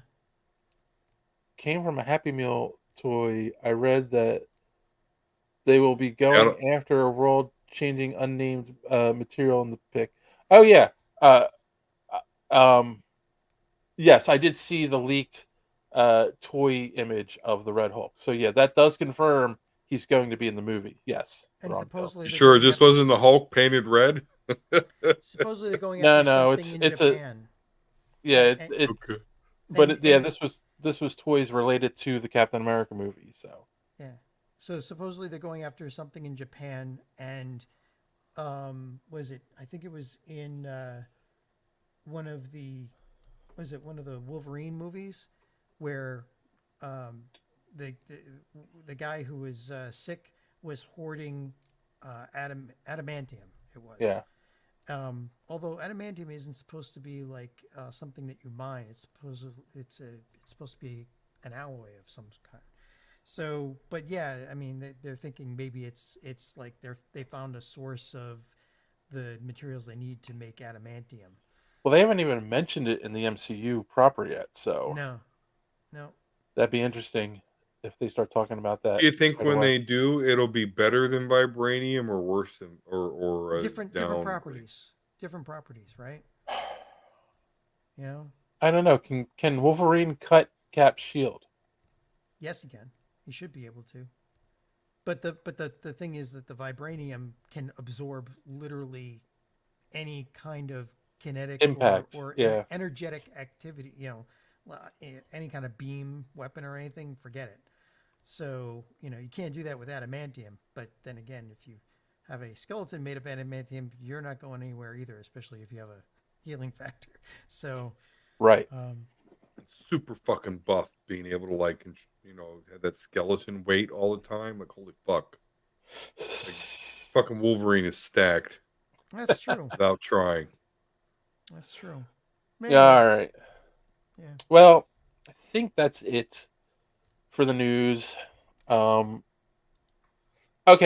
because my last question, because we've got off track, does that make you more excited or less excited for the Fantastic Four movie?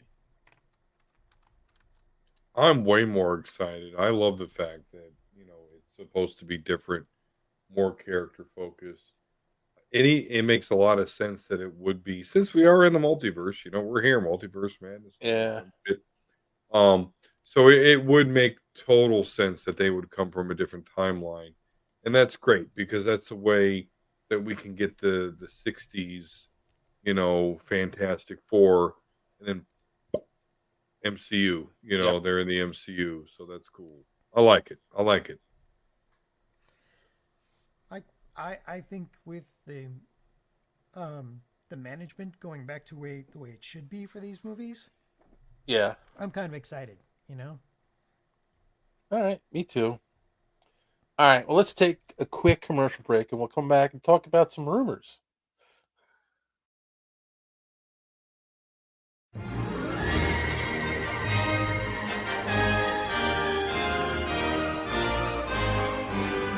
This is so wizard, Annie.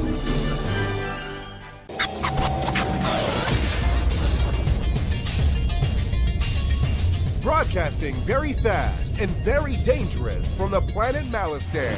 You are listening to So Wizard. You're thinking people gonna die? The only podcast to make the Kessel run in under 12 parsecs. There'll be no one to stop us this time.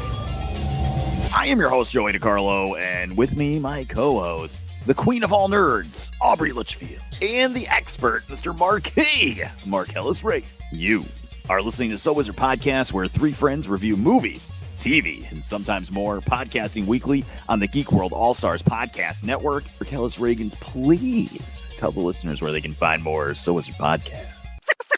Everybody, you can head on over to SoWizardPodcast.com, and there you're going to find a brand new episode every week. Find So Wizard on all podcasting streaming platforms, such as iTunes, Spotify, Good Pods, and pretty much wherever you can find a podcast.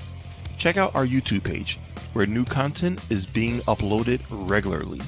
We also have a Patreon page. For as little as $1 a month, you can receive exclusive bonus content while you're supporting the show. No, I didn't. First of all, a podcast takes a lot of work, okay? You have to organize the guests, you have to do a Google Calendar, and then you build a following. It takes a long time, and I've been working on it for a while. Oh, wait. Thrawn said extra 80 pounds of adamantium. Yeah, so yeah, he's definitely going to be stacked. Yeah, we need a Google Calendar. All right. All right. So here's the thing. Like, there really hasn't been. They've been some news a little bit here and there. A lot of stuff that's come out that's not confirmed. We used to talk about our favorite website all the time. What was it called, John? The fake news site. We used to. You're muted. We got discovered. We got discovered. Thank you.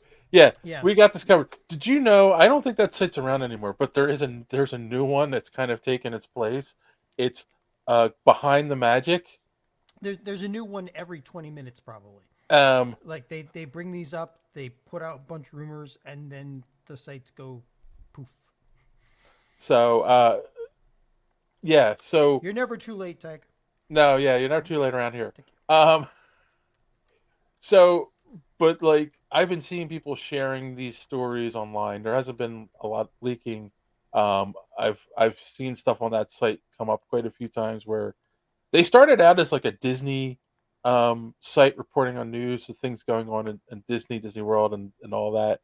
And then they just started like putting BS articles on there all the time where it's like, and they always say sources say, we should do that. I really should just start making up fake articles for the website.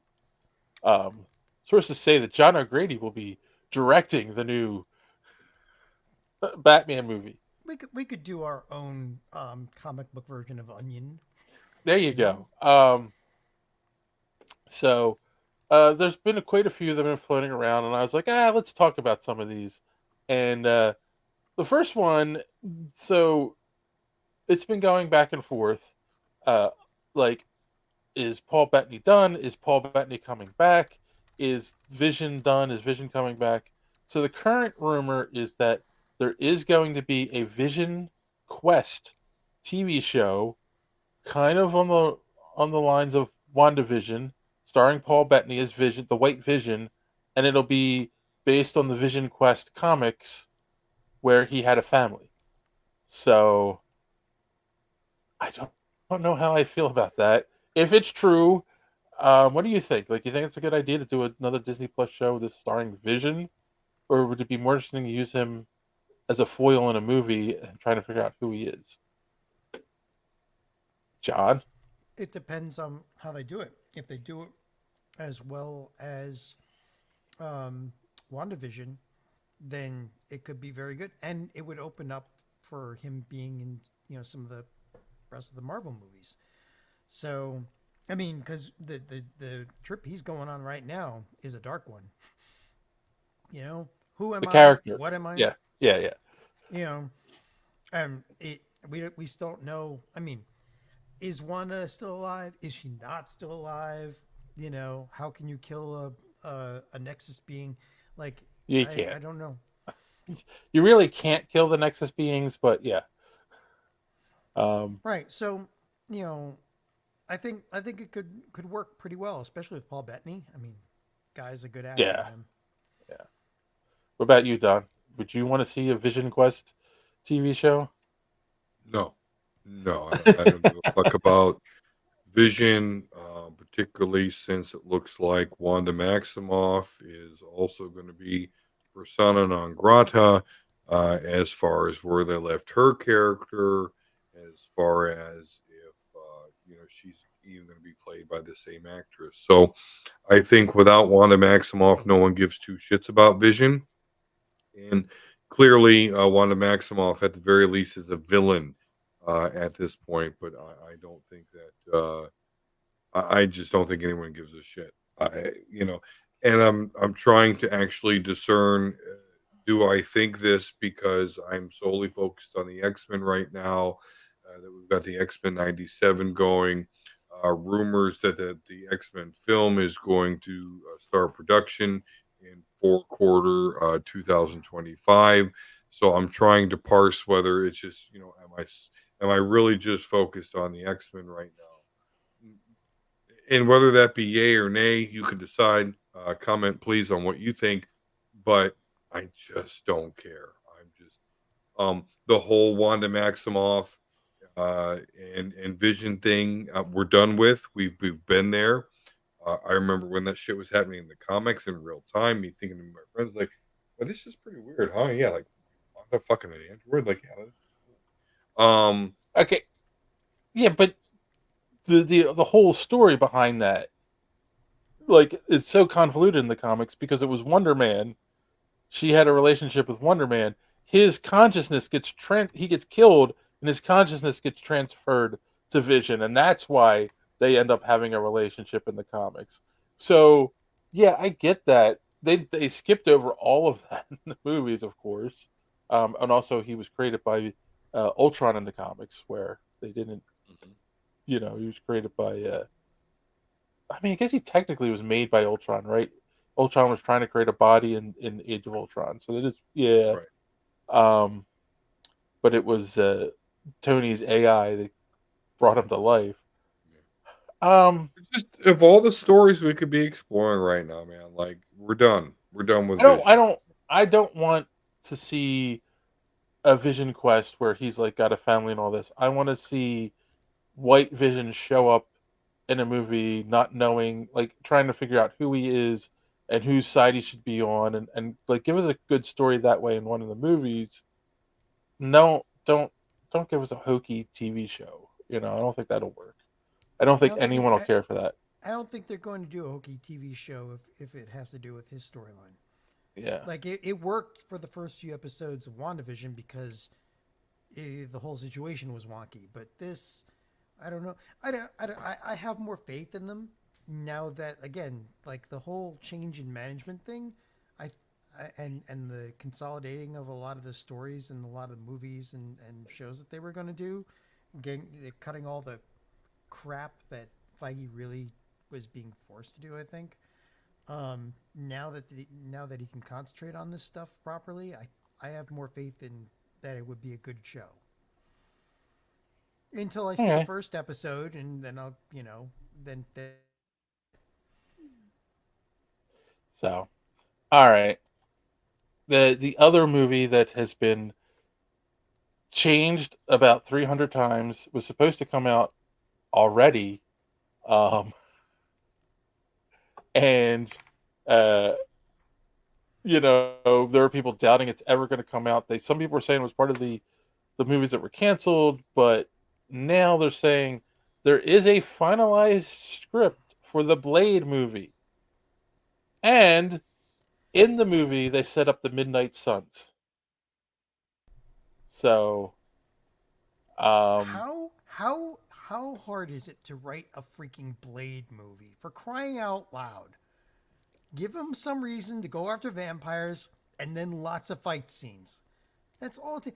The only thing that could stop, like even the actor, what's his name from the original, like he was completely stoned through the third movie, and it still didn't stop it from being. At least that was the other thing, cool. because one of the rumors was one of the scripts was a period piece. The new script sets them back in modern time, which I would rather have that. Period piece with Blade. Well, here's the thing. That's a realm they have not. Well, I mean, I guess they did it with Swamp Thing, with the Werewolf by Night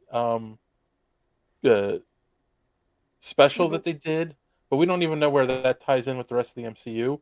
But they haven't really touched on mythical creatures yet in the MCU. So the idea of bringing in vampires adds a new level they haven't touched on, and I'm wondering if that's one of the things they're afraid of at this point. Because like everything's been to a point, until they brought Doctor Strange in, and I said everything's going to change once they bring him in and they introduce magic. But up till then, everything was supposed to be science-based, with an edge of realism to it. But if you're going to bring in the occult, it has its own built-in fan base. Vampires have their own built-in fan base. It's the lowest hanging fruit. Right. It's the lowest hanging fruit in existence. Monochromatic, leather trench coats. I own myself. I love it. Swords, dying vampires. You cannot fuck this up. You just can't. You fuck. I mean, look at Twilight. I mean, geez, I mean, like you literally can't mess this up at all. Kassan says it was hard, but the previous writing group, the Marvel, realized they were losing money and wisened up, making the actual Blade movie. People keep saying that. Can you tell me, besides the Marvels, what Marvel movie lost money? Right.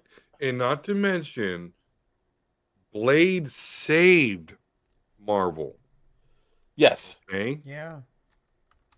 So if there's any property that you say, hey, we need to make a little money, it's going to be the Blade franchise. And you say, hey, we'll incorporate the Midnight Sons. Abso-fucking-lutely. Because we've got the Blade origin already, right? Yeah. Like, I sat here and watched Blade, was it 1 and 2 with you guys, right? Yeah. And we sat here, how fucking cool was that? Okay, Blade 3, okay. But anyway, we got all that established. So the Midnight Suns aspect of it makes perfect sense because that is a popular video game, a popular comic run, because it's got really cool characters that we can introduce that go way outside of the Blade universe. I mean, Liliana Rasputin. I mean, fuck yes. I mean, that's a great character, and she's part of the Midnight Suns, as well as some other characters. I just, to me, it's like you got a shotgun, you got fish in the barrel, just pull the fucking trigger, and we're done. We got fish to eat tonight. So let's do this. I'm passionate about Blade. I love Blade movies, and the Blood Rave is one of the most iconic intros. Yeah, I'll give him that. former minor porn star, right? Tracy Lords being part of that scene. Oh, that's right. Yeah. I don't know why I felt like to put a pedophile pornophilia joke in there, but anyway, still a great fucking movie and opening scene. Absolutely. Yeah, I mean, I like the idea of bringing the Midnight Suns too. It's something different. It's a different direction to go with some Marvel movies, but And it's a bunch of characters that people like. yeah. But I'm also going to say this: Marvel has promised quite a few things in the last few years. They have yet to actually deliver on. So, well, that's because the last guy that the last CEO was messing with stuff. Well, and that's, but I'm saying he also introduced things in the background that are kind of like lingering out there. You know, I know. Young Feige's Avengers, job, I think, is the biggest one. Feige's job is going to be really hard to fix all of that. Needs to be a show. I mean, I'm okay with the Young Avengers, but if you think I'm going to fucking theaters, I'm not. Put it on Disney Plus. Yeah, I think the Thunderbolts should have been a show too. Oh, was that out loud? Absolutely, it was out loud, and it is righteous. Well, it's the same. It's the problem with like Eternals, right? If you're gonna have a whole bunch of characters and you're not gonna do introduction movies like you did with the Avengers, then you need time to give the characters a breathe so people can care about them, so the stakes are raised and people like the show. And like you the Eternals, I will say again, should have been a show because you can't shoehorn 10 people. So to say, you can't introduce that many characters in a single movie and expect them to all have backstories anyone cares about. Right. Yeah, you can't latch on to any of those characters. They're just their powers at that point. So if they made the Midnight Suns, a show, that would be good. I wouldn't mind seeing them on screen, on the big screen after that. You gotta it's the original the original formula that they had before everything got messed up. You bring characters in, you give them time to breathe, you show people who they are, then you throw them on the Avengers. Right. Yeah. And we had Werewolf by Night, and I know JD hates it, but I still Werewolf by Night, man. So I understand what they were going for with it, but I think it could have been a little better. All right. This is, speaking of the Avengers, another movie that keeps going back and forth, and don't know, like, it seemed like it was dead, and then they're like, oh, we're gonna do it, and then it's back again. Thor 5. Really? Really? The current. Well, here's the thing. First off, they're saying Taika Waititi, they don't want anywhere near this. Oh, okay. They want to go back to a serious tone with Thor, but they're calling it Valhalla currently, and the concept is that Thor dies and goes to Valhalla. He's killed by Hercules. He dies, ends up in Valhalla, and through this, they're going to introduce the Thor Corps. So Thor that's Corps. Thunderstrike, Beta Ray Bill. So, We've had hints of Beta Ray Bill already. yeah. So- I can't remember who else is on the team, but I mean, I don't know. I don't believe that. I don't believe this synopsis at all. And of course, there's something. It's not in the article, but I saw someone else post something related to this, saying that Hawkeye would also be in the movie, and it would be a team up with them, which seems like a really weird. Thor and Hawkeye team up seems like a weird thing to me. Yeah, so we're going through MCU rumors, and I was on board until we hit this one. I'm with you. This one doesn't sound plausible. Yeah, I mean, it's a way to bring back characters that are quote unquote dead. Also, the concept is that Valhalla isn't actually Asgardian heaven. It's just another dimension that they go to, Which we and that, already saw when Jane died. right, and so that you can come back from that. You know, Which then, but if that's the case, if death doesn't have any stakes at that point, then what are we supposed to care about if somebody dies and they can just like, hey, taxi, can I get back to the main? you should watch my Thank rant you. that I posted on Friday. Okay, yeah, because That's one of my has to have stakes. Yeah, but that's the thing. Not for superheroes. Well, Death has never it had has stakes for some time. I mean, I don't- every superhero that has died in a comic has come back. The most classic example is the death of Superman. He was back within a year. They said it was going to be a long time. If they ever thought about bringing him back, it would be years, and then he was back within a year. Because why? Superman sells the books, not. But Dave, money, like, but money, Dave. It's like you can't kill. Yeah, sure. You'll kill Superman and leave him off for a year or two. Sure. But yeah, no, like superheroes don't die. I'm sorry. The stakes are whether or not they can save people. That's what the stakes are. The stakes are for you, not for Superman. The stakes are for Don, not for Thor. Like, can Thor save you? Not is Thor gonna die? So that's really where the drama comes in. Because we all know Don's never gonna die. The diabetes type 2 says differently. But with that said, though, you are talking about comic books. And I know the Krakoan age of the X-Men has concluded, but you must realize that the Krakoan age, basically, they could revive any mutant whatsoever. So right, you die, you come up in a pod, right? That was it. Right. So when it comes to death in comic book characters, it is what it is. They're going to come back. They're going to come back. They're going to sell books because we want the original characters. So Kassan, I hear what you're saying. Infinity War. Yeah, I was about to say they all failed in Infinity War, Kassan, big time. And some of them died. Yes. Of course, they came back, but exactly, because it's a comic book movie. Because it's a comic book, right? And that's the thing, is when you're dealing with comic books, death is never really a finality.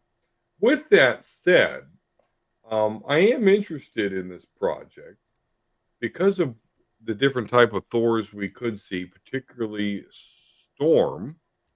And again, I mentioned that earlier in this show. When it comes to Storm, she is found worthy of Mjolnir herself. So we could actually get kind of an introduction into this character through the next Thor movie if they're really going to do, all this multiverse shit and Valhalla shit. So we could definitely see Storm in her, Mjolnir Asgard get-up stuff, which I'm excited about. But this whole thing. Why not? Why not, John? Whole thing's worthless unless they have Throg. We got Throg in the Loki show. Right. I know. Well, sort of. Kind of. And we got Lizard Loki. So I mean, come on. How endearing is that character, by the way? Nobody talks about how Loki is like the winner of the Game of Thrones of the MCU. Oh yeah. Like he was there from the jump. People latched on to the Tom Hiddleston version of Loki, and now, fast forward 10 plus years later, and he's like the master of reality almost. Because he no was pun intended, empathetic. Black Sabbath, because he's empathetic.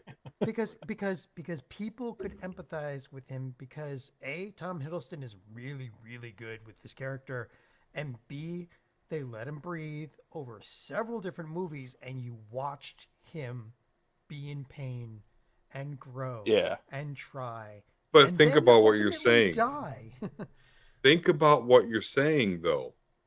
Tony Stark, Iron Man. Yes, dead. exactly. Check, right? Chris Evans, Captain America, dead. Check. Scarlett Johansson, check. But Loki. Well, Tom it's a Hiddleston, variant, Loki. though. It's a variant. It is what it is. Tom Hiddleston, Loki. Still there. Yeah. Still And there. that's the thing. We had the stakes. He died, and he came back, and everyone was happy with it. So we're like, cool. Yeah, exactly. Right. So there you go. Here's comic book heroes don't die. Speaking of get used to it. Write that down. Speaking of things that won't die, Sydney Sweeney, who was in the Madam Web movie, as one of the Spider Girls, is rumored to be cast in Spider-Man 4. No. In an unknown role. I was assuming that she's Spider-Girl, but I think they cast her as Black Cat, if they cast her. No. They cannot canonize Madam Web. I'm sorry. And then, of course, the rumor is that Sam Raimi is going to direct. Over Zendaya's dead body, are they going to make her the love interest in Spider-Man 4? Remember, MJ doesn't remember who he is. Doesn't matter. Yeah, at the end of that, they teased, though, that she was still wearing the necklace. Right, no, I get that. She couldn't quite remember why, but the necklace was important to her. So, there's cracks right off the bat. But I didn't see Madam Web, but I keep hearing how bad it was. That's why you're so sane right now. Okay. Yeah, it was. And I actually heard that she's really bad in the movie. Sorry. I'm sorry. I don't know much about Sydney Sweeney. Everybody gushes about her looks and that she's supposedly a good actress or something. But see, I'm Thanos in this instance. Like, I don't know who the fuck you are. Yeah. I no clue. I mean, I don't know. Is she supposedly a good actress? I don't know. I haven't seen her in anything that I could think of. So all I knew is that like one section of men were pissed that she was in the movie. Another section were like, "Oh, it's Sydney Sweeney. Oh, hot." It's like, yeah, well, okay, the movie sucked anyway. I don't care. But there's no. Yeah. I first off, I don't want to see Sam Raimi direct another Spider-Man movie. You don't? I don't. He directed the best one of them all. Not this iteration of Spider-Man, no. Even if he does like the John Malkovich Vulture Spider-Man 4, you don't want to see that? I gotta say, I don't want his style on the next Spider-Man movie. I don't think it would fit with the rest of them. Okay. Yes, but because they kind of rebooted the character at the end of No Way Home, they might want a new style for Spider-Man going forward. Well, that might be the plan. And just realize how popular Spider-Man is with the young kids. Oh, yeah, absolutely. Like, I have young kids, and they are all about, like, Into the Spider-Verse. I even got one that's going through the Sam Raimi movies right now after watching, the more recent ones. Like, something there. Bring up Thrawn Kills. Yeah. No. That is a bad fan. no, we will not do dark. Just no, never again are we doing dark Spider-Man like that again. No, that poor whole I'm not going to watch him do the John Travolta strut down another street. Yeah, that all comes from the Bully Maguire thing. I mean, that comes from that night at the. Yeah, like everyone uses that stuff, but the Bully Maguire stuff actually comes from. He was leaving a restaurant or something, and the paparazzi were like blocking him. Right. And he freaks out on them, and he's like yelling at them because he's driving and he's trying to leave, and they're like surrounding his car. Right. And like they started calling the guy a bully, and it's like, but he was you were like getting in his way. He was trying to just have dinner and then get out of there. Yeah, that's the paparazzi. But I mean, that's what I love about, like, they turn it around and make him the bad guy. That's what I love about stuff like that. Like how screwed up our world is. But yeah, so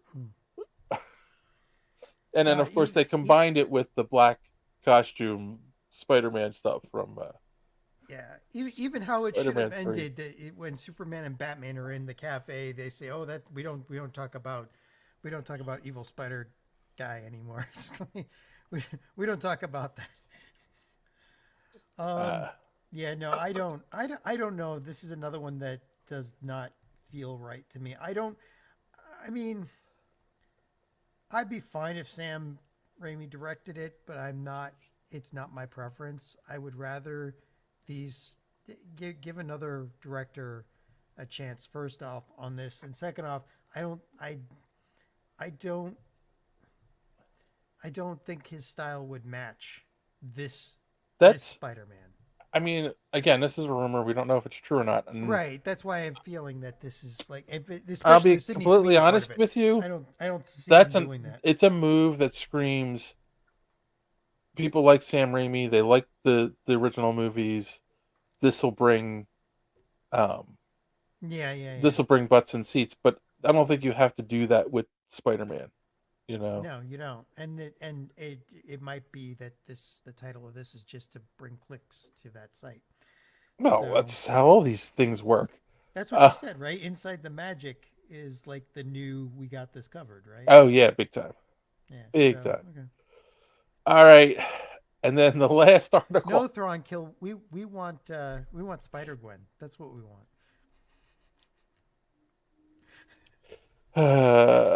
No, we don't. We don't want Spider-Gwen. Don't start that.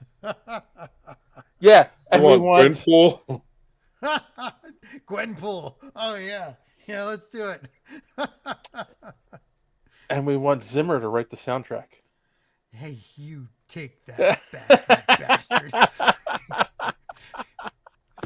Don't you dare talk that into existence. All right. Speaking of things that we should dare never talk into existence, this one I saw shared quite a few times this week. They're talking about, and this again, rumor, doing a reboot of Back to the Future. They literally are out of directed by J.J. Abrams. Oh God, that's even worse. And starring Timothy Chalamet. Who was just Willy Wonka. That's just what we want is Back to the Future with lens flares. I'm sorry. I after J.J. Abrams ruined Star Trek for me, which, God, I'm over him, seeing him do anything, him and Michael Bay, they put out crap and people go to see it anyway. I'm just not interested in it at all. Yeah, exactly. Frankel's got the idea. I think he's also curled up into a ball in a fetal position. I mean, JD has said it. JD has said it 100 times because he talked about movies you should never remake, and we've joked because there were a lot of people saying with Tom Holland and Robert Downey Jr. should redo Back to the Future and with them as Doc and Marty. And he's like, no, that's dumb. Don't redo Back to the Future. And I kind of, if there's any truth to this rumor, I feel that's where that was born from. Those memes on the internet of people saying like, redo it with those two. We already got a redo of Back to the Future. It's called Rick and Morty, and it's awesome. Yep. And there is zero reason to, there was a reason to redo movies back in the 70s, 80s, and 90s. Okay, I can understand them. Like, look at what happened with The Thing. The 1950s was a literal 1950s horror, I'm using air quotes, horror movie. And then Carpenter took it and turned it into probably one of the best horror movies of all time. But we're at a point now where you cannot redo some of these movies. Because, I mean, you can, but, like, why? Because the originals are just going to stand the test of time. They're so damn good. There is zero reason to remake them. Well, how many of those old RoboCop movies? Was a perfect example. RoboCop, you can't redo RoboCop. Well, right. Well, how many of those movies are completely busted by the invention of cell phones? Like, how many movies is the plot completely fucked? Yes. So, yes. And here Perfect. like, okay. Perfect observation, Don. That's exactly. If they remade Back to the Future now, he would be traveling back to 1995. Oh, God, I feel old. And can you fly, Bobby? Don't know what that one is. I don't know what that means, Thrawn. And so the so 1995, right? So think about the differences. The world was so different from 1985 to 1955, right? That and it's very different from 1980s to now. But the 90s, like, people were starting to go on the internet. We weren't dependent on the internet. But RoboCop, they did redo RoboCop. It was horrible. No. It's he was saying, "Can you fly, Bobby?" That was from RoboCop. I remember it now. And Frosty is also correct.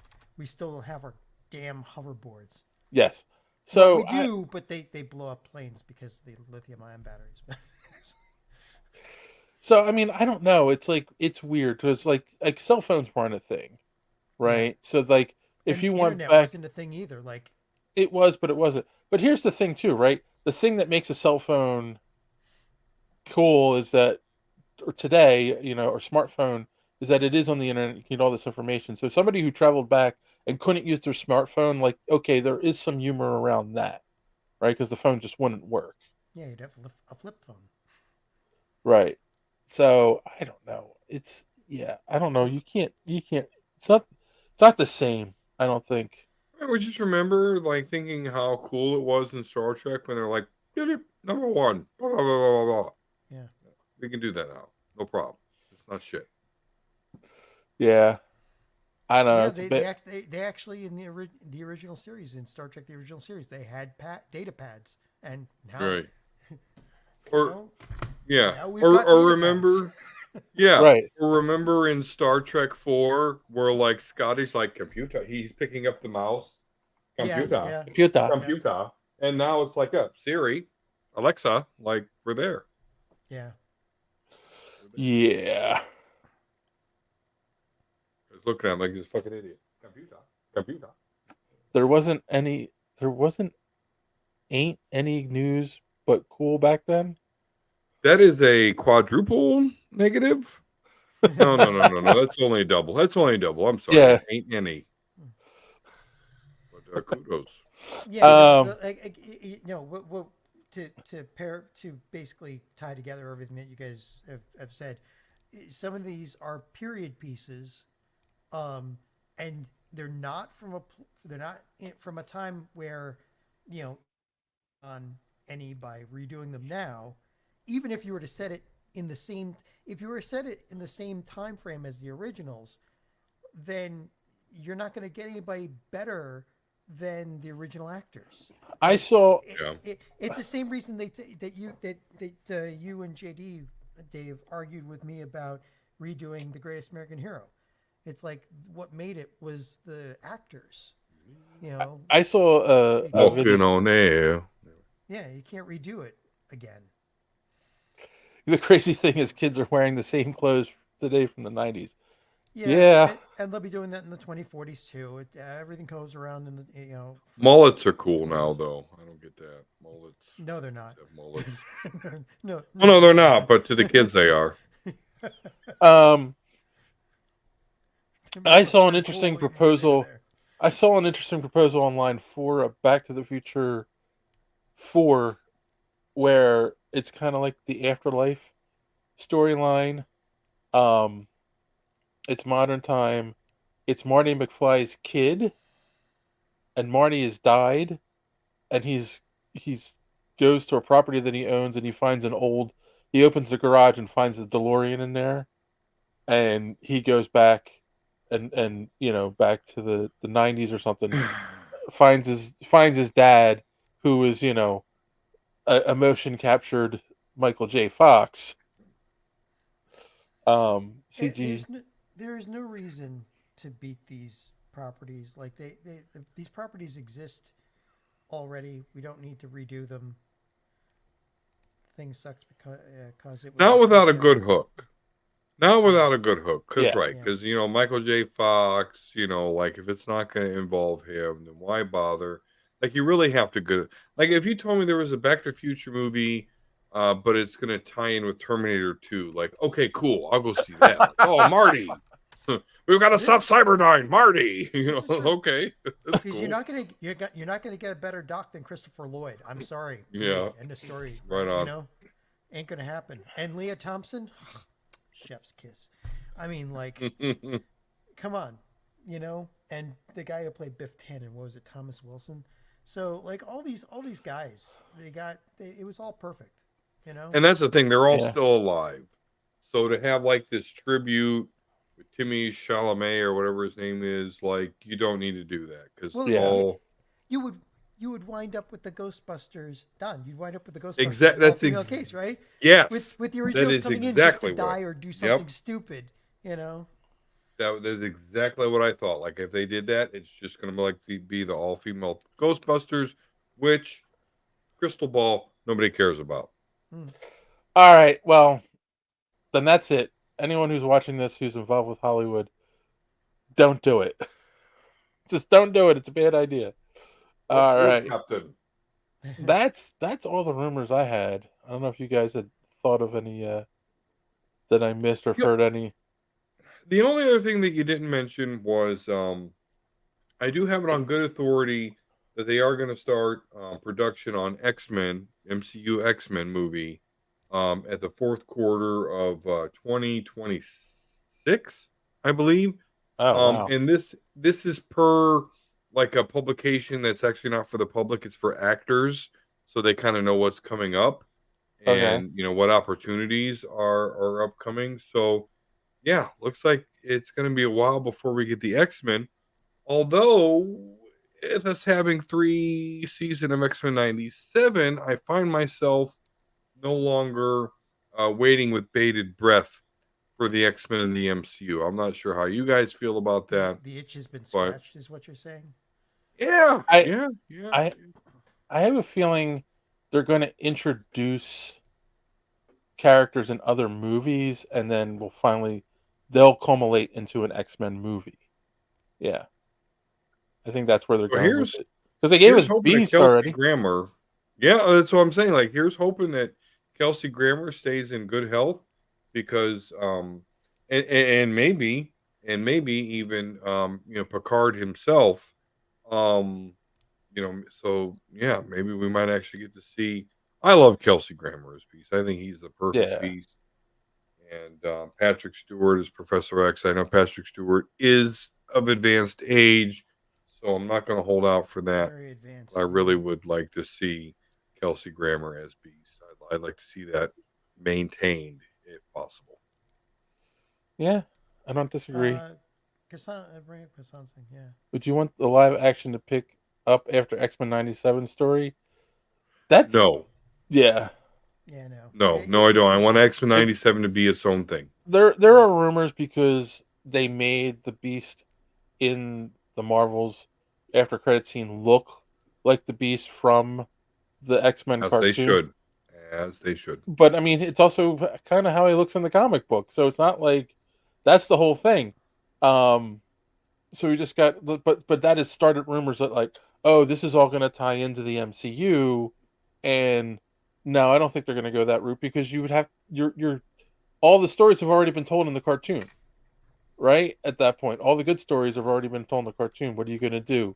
Read to them again in the movies? It doesn't work. Need Gambit alive, says Thrawn Kills. Well, we'll find out soon, I think. That's gonna happen. Yeah. Yeah, so Superheroes don't stay dead.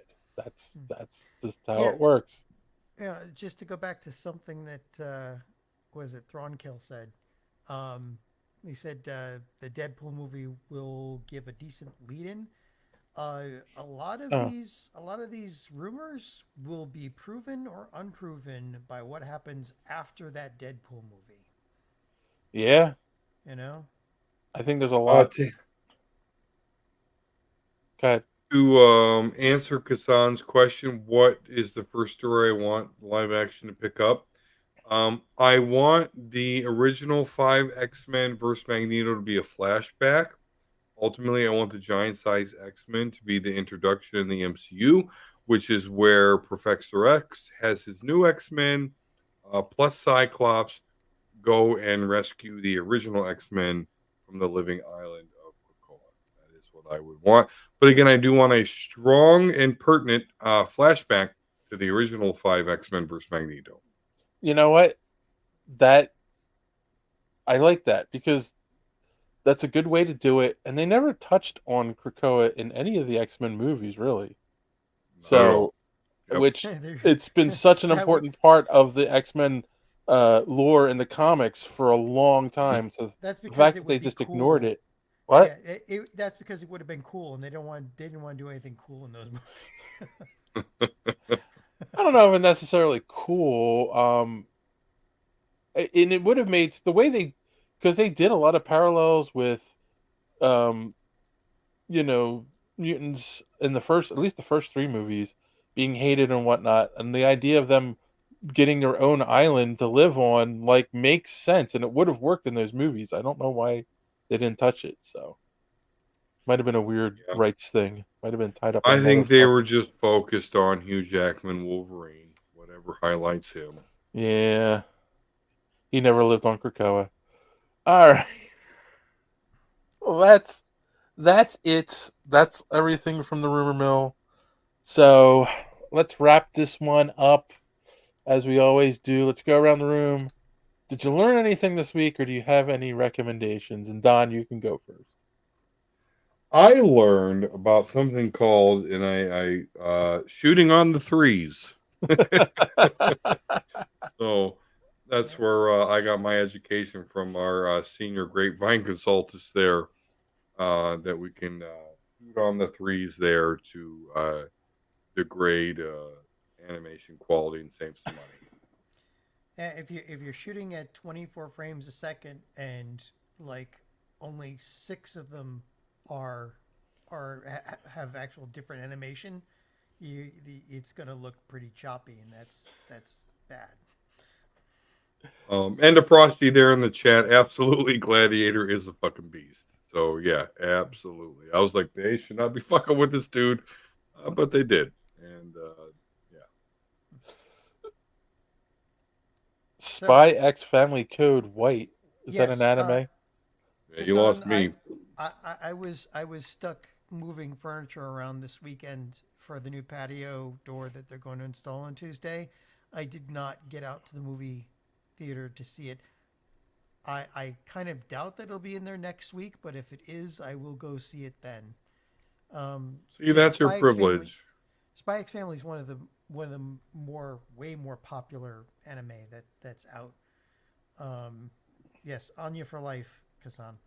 So, all right. Anyway, well, Don, did you have any recommendations? We stepped on you. Sorry. Yeah, no, that's okay. I'm just learning that John gets to pay people for things that I have to do on my own. So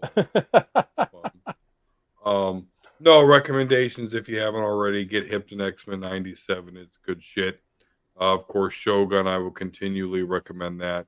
That's a fun show. And I would recommend you check out the Omega Level Nerds YouTube channel. We got my podcast. I did a playthrough of Chrono Trigger. And our latest video, which was a segment from our last podcast, which was the top 5 world RPG world map party vehicles. So I had a lot of fun talking about that with my partner Jay. So check that out. That's my recommendation. Yes. All right, John. 2 recommendations, if you don't mind. Sure. And here's one. This is one of those. What if you're like, no, fuck you, 1? Yeah. This is one of those titles that JD loves. As a reincarnated aristocrat, I use my appraisal skill to rise in the world. It's a pretty nice anime. I'm liking it. It's got a lot of. I go for the ones with a lot of heart. This one is about somebody who's born into another world.